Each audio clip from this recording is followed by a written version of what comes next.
Shalom et bonjour tout le monde. Nous allons aujourd'hui entamer une nouvelle étude sur un des textes fondamentaux de la pensée, de l'enseignement du Rav Kook. Pourquoi le Rav Kook? Parce que le Rav Kook est un des piliers de la pensée d'Israël.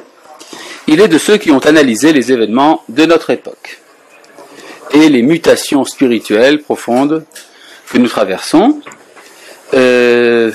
Disons que, sans rentrer dans tout le détail de la vie du Rav Kook, qui il était, où est-ce qu'il a agi, nous allons simplement rappeler deux points fondamentaux concernant l'époque dans laquelle il a exercé. C'est d'une part, c'est qu'il y a eu deux changements très importants dans l'histoire du monde et l'histoire juive de son temps. Jusqu'à il y a 150 ans, la majorité du monde était reliée d'une manière ou d'une autre à une foi religieuse. À partir du milieu du XIXe siècle, une mutation s'opère et la laïcité, ce qu'on appelle en hébreu chilonut, devient très rapidement dominante. C'est un phénomène qui est vrai aussi bien dans le globe terrestre que au sein du peuple juif. Le fait est que la majorité du peuple juif aujourd'hui ne se définit pas comme ce qu'on appelle en hébreu dati, c'est-à-dire religieux. Un deuxième phénomène très important, c'est l'émergence de l'identité collective. Jusqu'à il y a 200 ans, pratiquement la majorité écrasante des hommes ne voyait pas plus loin que l'horizon de leur village. Pour des tas de raisons que nous n'allons pas analyser maintenant, l'homme a commencé à prendre conscience qu'il fait partie d'un mouvement collectif. Et ça a pris, disons, plusieurs formes. Par exemple, le communisme, le socialisme. Ça, si vous voulez, du côté gauche. Et du côté droit, eh bien, vous avez également l'émergence de l'esprit national, l'autodétermination des peuples. Ce phénomène se retrouve aussi bien parmi les nations que dans le peuple juif.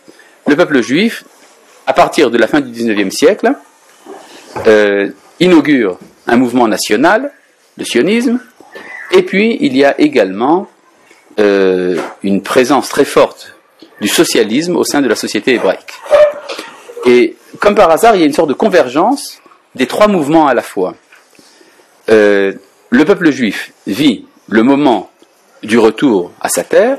Ça se passe, c'est mis en action essentiellement, pas exclusivement, mais essentiellement par des sionistes, donc qui ont une identité nationale, qui sont chilonimes, et donc qui sont donc des laïcs, comme on dit en français, et très souvent également socialistes.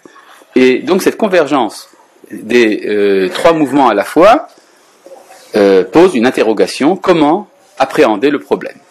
Bon, alors, vous connaissez tous la position du Rav Kook de ce point de vue-là. La position du Rav Kook est que c'est un phénomène très important qui est l'accomplissement, la réalisation des promesses prophétiques, mais ça demande une analyse extrêmement poussée.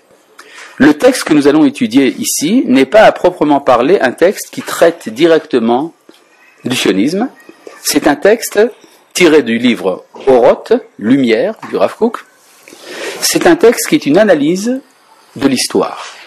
Voilà, c'est ce que va faire le Rav Kook ici. Il va analyser les grandes lignes de l'histoire de l'humanité et voir comment est-ce que le peuple juif insère son histoire au sein de cette grande histoire. Voilà. Qu'est-ce que nous signifions?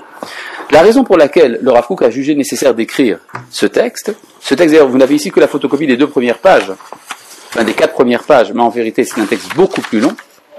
Nous allons l'étudier dans son ensemble, je pense, dans les semaines qui viennent. Inch'Allah. La raison, disons, accidentelle pour laquelle ce texte a été écrit, c'est parce qu'il y avait, du temps du Rav Kook, un écrivain, journaliste, du nom de Shai Horowitz, qui défendait des thèses qu'on appellerait aujourd'hui le postmodernisme. ou pas vraiment. En tout cas, plutôt du modernisme positiviste.